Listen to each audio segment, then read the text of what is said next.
So, hi everyone, and welcome to the Deal Flow. Today I have with me Claire Elkin. She is an executive director, board and commercial strategy advisor for top tier ASX, NYSE, private equity, and national government NFPs. With 25 years in energy, resources, and utility sector globally, Claire has an impressive background in building and scaling up organisations and world-first R&D energy technologies across the Middle East, Europe, and Asia Pacific. A board advisory panel member for Arena and private equity, she leverages her M&A technical and large infrastructure project experience to guide the investment runway towards commercialisation of clean tech, deep tech, and nature-based energy technologies. Claire is passionate about using her private sector experience to drive industrial cultural change towards sustainability, equitable, and community-centred energy transition, which I've seen her in action. So welcome, Claire, to the Deal Flow. Thanks, Sarah. Thank you for having me. It's such a pleasure. And I just got to see you in action at our clean energy event that SIPBN ran at the earlier of the month. And it's just amazing to hear your knowledge, your depth of knowledge and experience in this sector. Well, I don't profess to be an expert. I don't actually believe in them, but yes, I've done a lot of mistakes. Well, if you're learning from your mistakes, I think you're in front. So given your experience in helping organisations scale and navigate the funding landscape, what advice would you give for startups and emerging companies in the energy sector looking to attract investment, particularly in that early stage or when they're building their R&D? Yeah, it's a good question. So I think this is one of the more challenging aspects when you're starting up, especially in R&D. You're really focused on the technical. And my advice is to engage, if it's not you, engage people that know the market and can see the 15 to 30 year horizon, because the commerciality is probably, if not more important than the technical. I've seen so many technically proficient startups that are fantastic, but they don't have the commercial viability or the backing or haven't had equal acceleration in the investor path. So I see that quite frequently, unfortunately. Yeah. So is it that people have come up with an idea that they're passionate about, and then they're, obviously there's a lot of talk around clean energy and energy transition. So they get excited about the project without really thinking about the commercial aspect going forward into that 30-year plan. Yeah. And I think it's knowing what's happening in the market. So if you're technically proficient, you're really focused on the technical. Whereas there's other people that are really looking at international trade markets, investment markets, both here, overseas. And it's rare to have both. So it's easy to get caught up and, that ensuring that your product is 150% ready before you're actually sensing what the market is looking for, so that you might be actually trying to solve a problem that the market's not looking for at this point in time. So an example of which is, someone's come to me and they've got this fantastic product, which will be absolutely brilliant in 25 years, 15 to 25 years.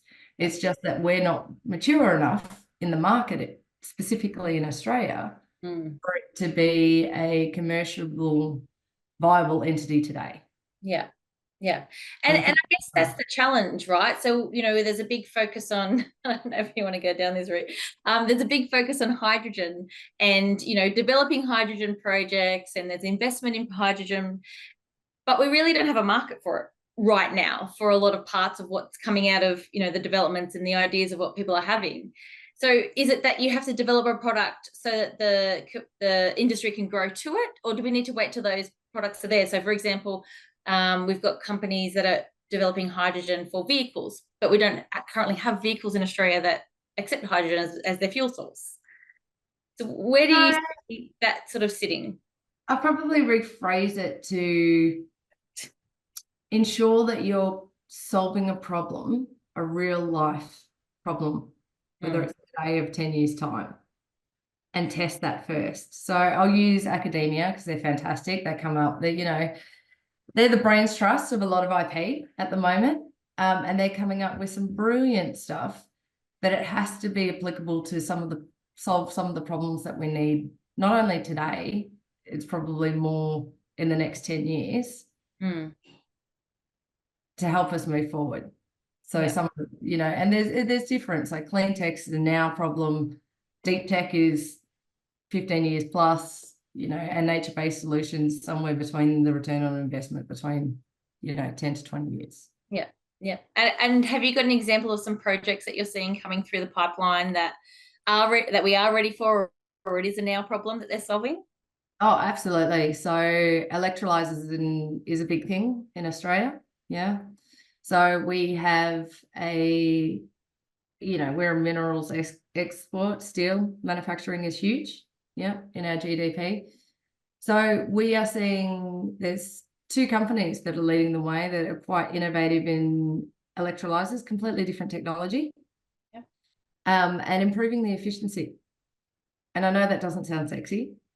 It's not new technology, it's old, but it's improving the efficiency. And why that is important is because one of the key things about hydrogen is the cost. Yeah, so it is a fantastic fuel source. It costs a lot of money, so it's always about the levelized cost of hydrogen to produce, and also because hydrogen has huge losses in terms of once you produce it, it's energy intensive. Then when you're transporting it, you lose a lot by transporting it. So these electrolyzers, by increasing the efficiency, you're actually decreasing the OPEX costs. Wow. So that you can actually have some room to move or some fat to be able to transport it further. Yeah, so whatever you decrease in your OPEX costs means that you've got more money to be able to transport. Yeah, yeah. And are we basically or normally transporting offshore? Is that where most of the export is, or the transporting is going? For hydrogen? Yeah. Not yet. Yeah. No, we haven't found a way yet to get it into a economic model that makes sense yet. Yeah. So what are the other opportunities in the market at this current time? Where else can we be focusing? There's so many opportunities. One of the key things is that we are really looking to electrify the nation. So we have a grid that traditionally was built around a handful of coal-fired generators, so a handful of generators with gas supplementation. So we're reducing our reserves in the East Coast in terms of gas, and electrifying brings a suite of opportunities. So specifically, I would focus on the consumer energy resources. So when I say what consumer energy resources, I mean rooftop solar on your house, heat pump, battery if you can afford it, but more importantly, community batteries. So we are literally looking at a grid that had a handful of generators from coal fire, and now we're looking at a mass of renewable generation, which is fantastic, but it's intermittent. So we need to have some firming across the grid. So community batteries is an opportunity. So where I say the opportunity is currently we don't have the financial, commercial and technical model, but there is an opportunity there to ensure that we change the way that we use the NEM. So it's not a couple of key participants that we've actually got each, let's say I see a world in 15 years time that each suburb has their own community battery. So on top of your rates, your council is involved in the NEM and doing power purchase agreements so that you're selling and buying and swapping energy. And I think that's a good way for consumers to be able to be engaged, whether it's active or passive. There's a lot of opportunity. And with that, there's the technical side of how do you optimize people's home at the lowest cost? How do you get a community battery? How do you get a commercial financial model with the existing legislation? There's lots of things that need to happen in that space, but there's heaps of opportunity. in terms of making money. Yeah, absolutely. And so are you seeing people thinking this way, or are they coming through, or is this a completely green scope? No one's there yet. A lot of people are talking about it because in our current energy generation, I'm talking about the East Coast grid, we do have a significant amount of rooftop solar. What we're not good at is knowing how much that we've got. Okay. So currently, between Queensland, New South Wales and Victoria, we're not good at recording. So Australian Energy Market Operator currently doesn't have line of sight of all the rooftop solar. So there's room for opportunity and improvement there. Yeah. And legislation changes on foot so that they can start utilising it and understanding just how much that demand is. But we know today that that growth rate is so much more advanced or accelerated than the large utility scale development. Yeah, which we're starting to see the effects of that through, people giving back energy, and then the cost of energy rising and giving it back cost rising. So so I love that idea, being a community battery, because I was wondering myself, and I'm not an energy expert, but I do see this opportunity where people are having too much power and then some not having enough, and then the bills being so expensive. So how can we disperse that so it's evenly? And I love the idea of a community battery. And also equitably. So it's all very well for some suburbs with higher socioeconomics to be able to put PV on their roofs, or they've got EV cars they can use. So EV cars also ultimately are even better than a home battery storage. You can actually charge your car. Charge your car back into the grid. Yeah.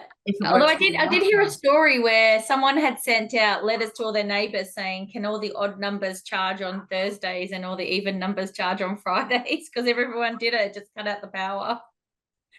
And that's fantastic, but there's also a need to make sure that those suburbs in lower socioeconomic, the rentals, those people that aren't able to install solar, that are able to be a participant in this.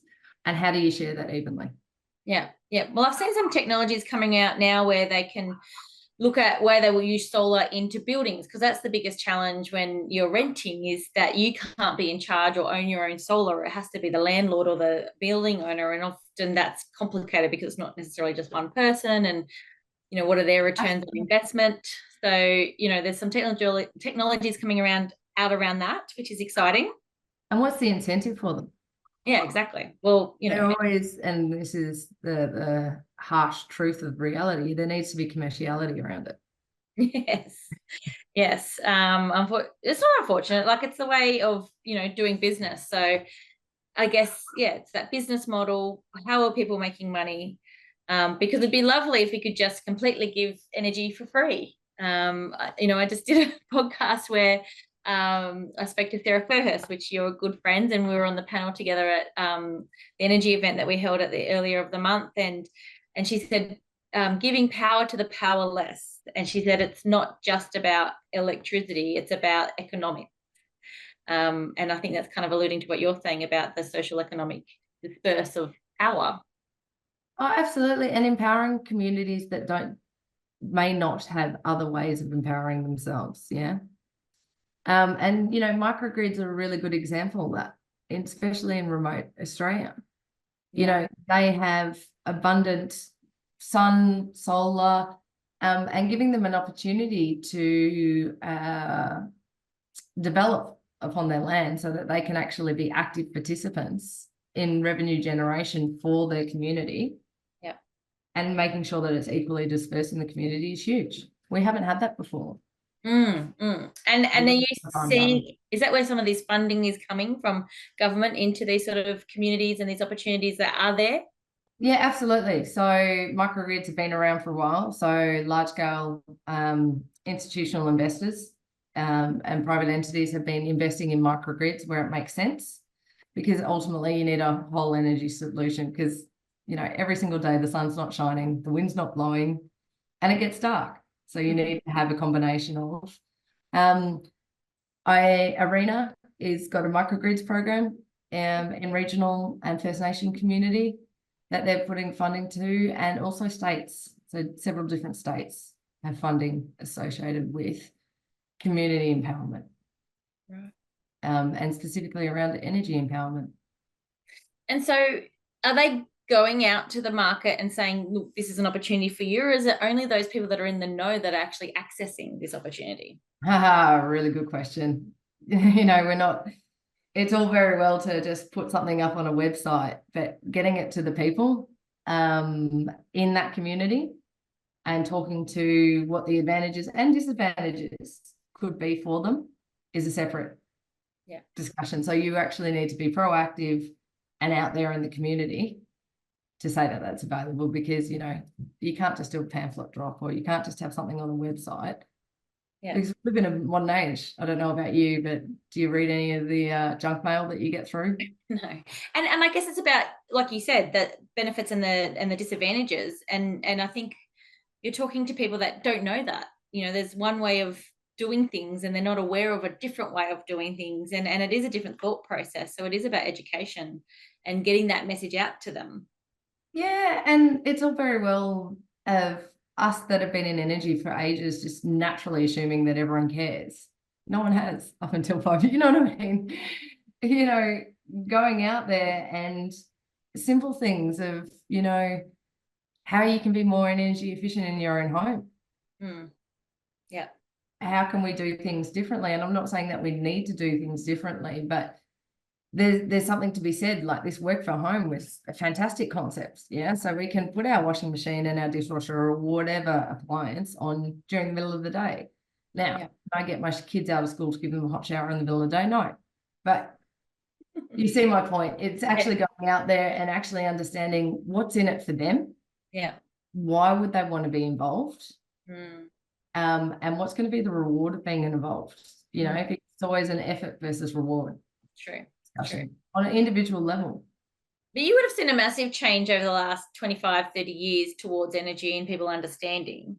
I think 20 years ago, how many solar panels did you see on people's roofs? And now there's whole entire suburbs that have solar panels on the roofs. I do sometimes think, someone's gone really well and gone door knocking down all those streets. But I think people are getting the benefits and understanding what the benefits are. But they also maybe didn't know what the negatives or what they didn't know, I guess, until now. Now that we're in this position where things are changing and batteries are more important than they were 5, 6, 7 years ago for the individual. Yeah, look, it's a funny question. So to answer your first question, I'm the worst person to ask because I worked in gas and I electrified my home 15 years ago. Again, privilege. But it's interesting. I was at end of soccer, so my kids play soccer. We're at the side of a soccer field, and I had 4 gentlemen, varying backgrounds and experience, but none of them in energy, discussing energy prices and discussing about the energy transition. And I kept quite quiet, actually, but I found it really quite fascinating of going, to your point, would I have imagined 7 years ago that I'd be at the side of my son's soccer match and people were discussing of whether, nuclear or renewables or the NEM needs whatever, and having that dinner conversations or those community conversations about energy, it has become one of the key things forefront. And I think 2 things have driven that. Yeah. First and foremost, we're really clear on the climate science. Yeah. We can't pretend to keep going the way that we did. Yes.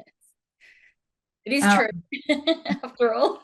And we've got international and national legislation and commitments that we've all signed up for. And also equally energy prices. Yeah. It's not cheap.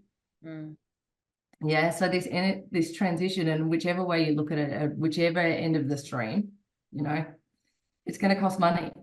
It's going to cost money to reduce emissions. It's going to cost money to improve reliability of the existing grid, and it's going to cost money for new capital. Yeah. So I'd love to say that we have a endless bottomless bucket of money with government, but that's just not how we work. That'd be nice. But there's, moving forward, what is the money benefits? So obviously there's a lot of cost up front in, transitioning, but is there an return on investment down the line? Absolutely, everything has a return on investment. Yeah, so you've got, and when you've got, and you're at the precipice of competing forces, this is where innovation comes from. Would we be looking at, and I'll go back to my earlier example, would we be looking at improving the efficiency of an electrolyzer 15 years ago? Yeah. So there's more impetus now to actually look at that innovation, and there's always return on investment. Yes. Yeah. It's about knowing your market and knowing where you're going to get that return in investment. And, you've got countless developers in renewables, you've got countless private equity investors, really aligned from a value system of wanting to do better for the world and their children or their grandchildren of tomorrow. And putting in money unprecedented money where they wouldn't have probably 20 years ago, is really geared towards this clean energy transition. So for me personally, because I think it's a fantastic opportunity to make money. There's more money floating around than there ever has been, and there's never been more interest. Yeah. Yeah. And people are making return on investment already. So it's a proven fact, getting involved, this transition is worthwhile, not just from the money making side of it, but for the cost to the environment. Yeah, it's a double-edged sword. Yeah. Oh, well, it's whatever the good version of that is. That's the wrong word. You need to edit that one out. It's a double win. Yeah, you're doing it's good. A win-win. That's it. I love it. It's a win-win. Yeah. And look, and another example is I used to manage a team. We used to fly around the world and look at new innovations in energy, and some of those innovations were clean tech and so on and so forth, and deep tech. The amount of innovations that are happening globally is honestly at a rate of 20 times of what it was 15 years ago. That's how huge it is. And these are really good innovations. Yeah. I've just noticed it's growing. I feel like it's growing faster than most any other industry.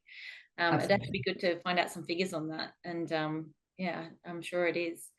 Now, you are coming to CapTech, which we're very excited to hear you on our panel, because I've heard you before, so I'd love to see you again. And I'd love to hear from you. What can people expect? Why would they want to come to CapTech and learn more about renewable energy with you? Yeah, so I think it's clean tech. So renewable is one part of it. But one of the struggles that we have is getting these innovators right next to where the money is and actually translating what that means. And, I'll go back to the start when I was talking about silos. When you're technical, you can focus on technical, and translating it into the commercial so what. So this is one of these opportunities that I think are really, really important for people with investment who want to do the right thing and also want a certain return on investment, being meeting and hearing about all these innovations. It's, it's almost like you're going into a candy shop and you get to select what tickles your fancy. So I think it's really, really important. And one of the key things is it breaks down the siloisms, the traditional siloisms that we've seen in the industry. People not wanting or having fear to invest when they don't know about something, that you've got people, not only the innovators and the people with money, but you've got a suite of people that have a wealth of expertise, far superior to mine, that can help translate what that means. Yeah, beautiful, beautiful. Well, I'm looking forward to seeing you there. Thank you so much for sharing all your insights. And I feel like we just got this tiny little bit, so I'm so excited to see more and partnering with you to, just get all of this information and understanding about the industry and as we grow. But to our listeners, stay tuned to the next episode of the Deal Flow, and don't forget to join SIPBN and participate in our upcoming networking event, including CapTech in November 2024.